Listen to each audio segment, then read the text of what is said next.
재건축, 재개발, 그리고 아파트 리모델링, 그리고 오늘 강의하는 거는 보면 이제 그 집합 건물에 관해서 이렇게 하는데, 지금 우리가 책을 가지고 있는 이 책 같은 경우는, 이 책 같은 경우는 제가 이제 보면 제목은 재건축, 재개발, 아파트 리모델링이지만 집합 건물 같은 경우까지 제목에 넣질 못해서 그렇지 집합 건물까지 4가지를 완벽하게, 거의 완벽하게 했기 때문에 여러분이 투자할 때 이 정도만 알고 투자하면 지장이 없을 겁니다. 최근에 이 법이 개정이 된 거나 이런 부분들을 몇 번씩 검증까지 해가지고 책을 썼으니까, 여러분이 재건축 재개발했을 때, 특히 요즘에 같은 경우는 이제 분양권이 안 나와가지고 분양권이 나오는 줄 알고 투자했다가 분양권이 안 나와서 손해 보는 경우가 많거든요.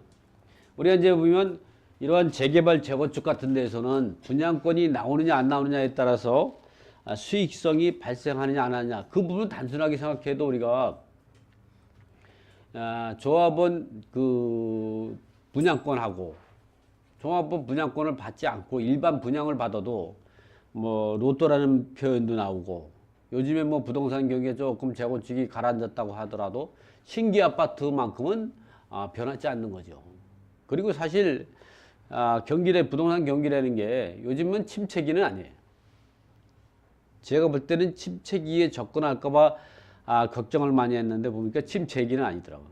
일단 경매 같은 경우도 아파트 같은 거 나오게 되면 사실은 뭐 경매 30명, 뭐 50명씩 달라붙고 이러고, 또 경매로 아파트 물건이 이제 많지 않은 거, 또 그 밖에 보면 급매물이 좀 사라지고 있는 이런 걸 보면 지금을 침체기라고 말할 수는 없고 조정기라고 볼 수가 있는 거죠. 그래서 여러분이 기회가 되면 남의 말 믿지 말고 똑똑한 이제 내 집 마련하기 위해서 지금 같은 기회가 올 상반기 같은 경우 어떻게 보면 기회가 될 수 있죠. 물론 내년 가서 또 가격이 떨어질 수도 있겠지만, 사실 아파트 가격이 떨어지고 주택 가격이 떨어지고 부동산 가격이 떨어진다면 사실 내 것만 떨어지는 게 아니고 모두가 다 떨어지기 때문에, 그러한 분위기 속에서 조금 용기를 내 가지고 우량한 아파트 같은 거를, 또는 우량한 부동산 같은 걸 투자하면 그것이 바로 나중에 나의 그 적금 통장을 만들 수가 있는 거죠. 사실 제가 이제 몇 년 동안 시험 삼아서 했는데, 그 주택을 갖고 투자해서 또는 부동산 투자해서 한 2년 3년 있다 팔아가지고 연봉 만드는 걸 한번 해봤거든요. 그래서 작년하고 재작년에는 제가 재미를 좀 많이 봤고, 올해도 마찬가지더라. 올해도 보니까 올해 같은 경우는 보면 아무래도 가격이 작년만 못하게 입찰가도 떨어지고 이런 부분들이 있고, 특히 재건축 재개발 같은 경우는 지금 시행되는 지역도 있지만 앞으로 시행될, 즉 아파트가 35년 또는 이제 34, 35년 된 이런 아파트 같은 경우, 또는 뭐 아파트가 15년, 20년 된 거는 또 리모델링 같은 것도 괜찮고, 리모델링 갖고도 성공한 사람이 많고, 의외로 리모델링 할 때 투자 비용이 좀 적게 들어가는 게 좀 장점이더라고요. 이번에 제가 책을 쓰면서 많이 느꼈어요. 제가 평상시에 생각했던 그런 거랑 좀 다르더라고, 리모델링도. 그래서 역세권이나 이런 데 아파트가 한 2동, 3동일 때는 리모델링도 괜찮아요. 리모델링 비용이 적게는 1억에서 한 1억 5천 들어가서 이 리모델링 하는데도 의외로 많아요. 그리고 또 거기서도 또 일반 분양권이 나오고 하다 보니까, 어쨌든 지금 책에서는, 우리가 공부하는 책에서는 이제 재건축하고 재개발, 아파트 리모델링,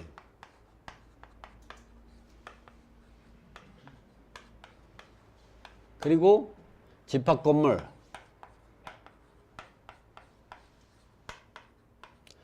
투자의 어떻게 보면 비밀이라고 이렇게 보셔도 되죠. 이렇게 재개발하고 재건축하고 아파트 리모델링, 이 집합 건물. 제목에다 이걸 넣을 수가 없어서 제가 못 넣었어요. 제목이 너무 많아가지고. 여러분이 책 갖고 하면 집합 건물 같은 경우도 대지권 미등이라든가 토지별도 등이라든가 아니면 건물만 경매 나왔다든가 또는 토지와 건물 중 어느 일부 지분만 나왔다든가 이랬을 때 투자할 수 있는 좋은 물건이고, 이 책은 사실은 이제 이런 얘기 말씀하지만 이 책을 쓴 거는 어떻게 보면 독자들을 위해 쓴 게 아니라 나 자신을 위해 썼어요. 내가 나중에 보려고. 이걸 왜냐면 이렇게 정리를 안 해놓으면 자꾸 잊어버려요.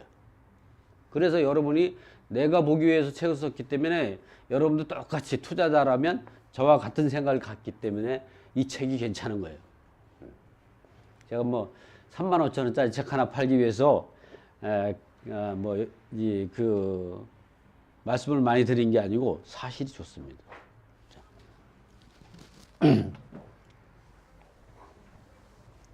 그러면 첫 번째로 제가 이제 9번째로 이야기한 게 보면 조합원 분양권과 일반 분양권 그리고 입주권이 뭐냐.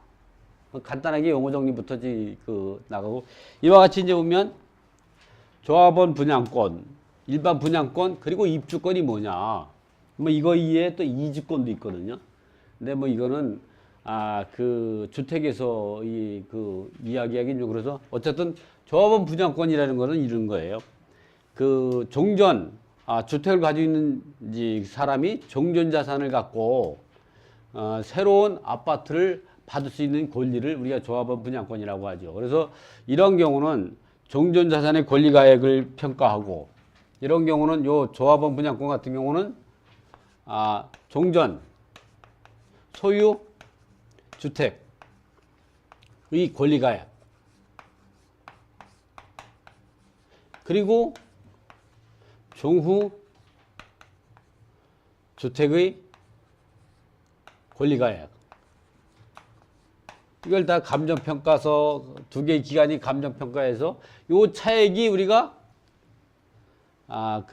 추가 부담금 청산금 이렇게 얘기하죠. 추가 부담금은 이 금액이 커서 추가로 납부해야 될 금액이고, 청산금이라는 거는 이 금액이 커서 돌려받는 금액이죠.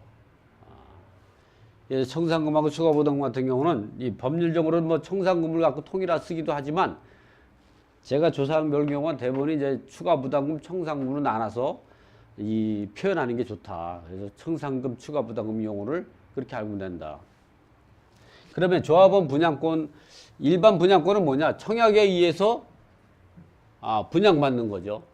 요즘에 청약이 뭐 요즘에 서초동에 보면 우성아파트 같은 경우도 삼성에서 재건축 들어갔지만, 그런 경우도 보면 뭐 거의 50대 1 뭐 경쟁으로 해가지고 당첨만 받으면 로또라는 표현을 많이 갖고, 물론 요즘에는 조금 이제 좀 시들었지만,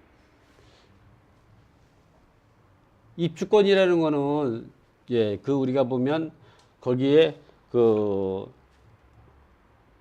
요 개념 같은 경우는 우리가 이제 개발하거나 이럴 때 우리가 이제 받을 수 있는 그런 거죠. 그래서 이 부분을 제가 책을 봐가면서 이렇게 보면 조합원 분양권이라는 거는, 조합원 분양권은 재건축이나 재개발 사업에서 기존의 지분을 가지고 있는 사람들이 조합에 동의하고 분양을 신청한 사람만이 가능하죠. 그래서 조합원 분양권은 조합원 입주권, 이런 표현을 세법상은 조합원 입주권이라는 표현을 써요. 그래서 조합원 분양권, 즉 조합원 입주권 상태에서는 건물이 철거되고 나서 건물이 없고 아파트를 분양받을 수 있는 권리기업에 해당이 되기 때문에, 그런데 그런 상태에서는 비과세 못 받죠.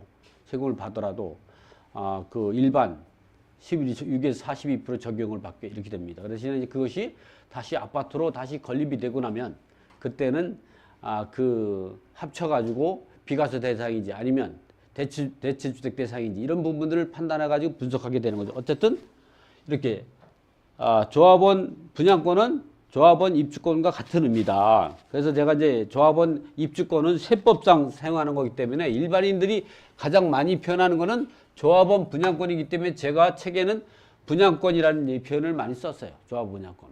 왜냐면 많은 사람들이 쓰는 용어를 쓰는 게 좋습니다. 그리고 이와 같이 이제 그 다음에 조합원 입주권은 재건축 재개발 사업에서 조합원이 새 집에 입주할 수 있는 권리를 일반적으로 입주권이라고 한다. 이 사업 시행 인가를 거쳐 관리처분 계획 인가 후 시점에서 기존 주택을 철거하고 나서 철거하게 되면 입주권으로 바뀌는 거죠. 철거와 상관없이 조합원에게 입주권이 주어진다. 주택이 완성된 후 사용검사를 내고 임시 사용 승인을 받으면 입주권은 다시 주택으로 바뀐다. 그러니까 주택으로 철거되고 주택으로 바뀌기 전에는 입주권 상태로 남아있죠. 이런 입주권 상태에서는 비과세 대상이 아니에요.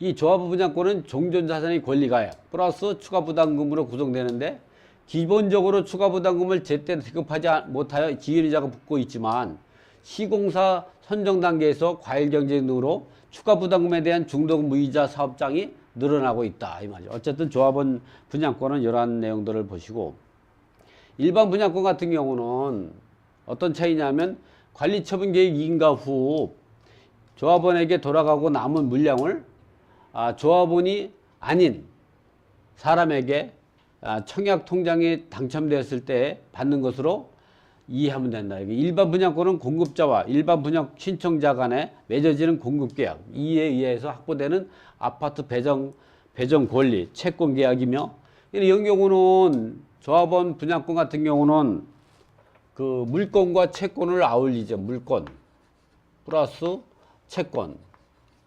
이 건물부는 채권이 돼버리고 요 토지부는 그대로 남아있죠. 조합원 분양권은 이렇게 물권과 채권을 아울리는 개념이지만 일반 분양권은 100% 채권으로 물권 없고 100% 채권이 돼버리죠. 그렇지만 이거는 보증회사에서 보증되기 때문에 이런 것은 분양을 받더라도 채권의 손실을 발생하지 않죠. 일반 분양권은 이런 부분이다.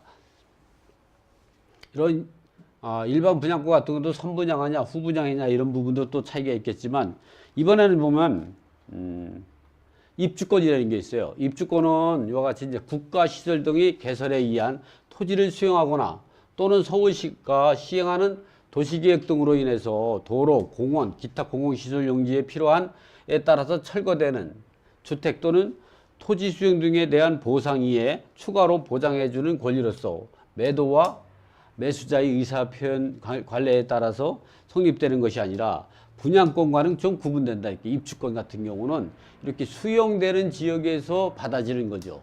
그러나 좀 같이 이제 조합원 분양권이라든가 그 다음에 그 일반 분양권 같은 경우는 우리가 이제 거주하는 아파트에서 아파트를 철거되고 나서 이제 새로 아파트가 지어지게 되면 청약에 의해서 받는 사람들은 우리가 일반 분양권이라고, 그리고 종전에 주택을 가지고 있는 사람은 우리가 조합원 분양권 또는 조합원 입주권이라 이렇게 표현하시면 됩니다. 그리고 건물이 철거되면 입주권 상태로 남아 있다가 건물이 신축되게 되면 새로운 아파트로 그 전환이 되는 거죠.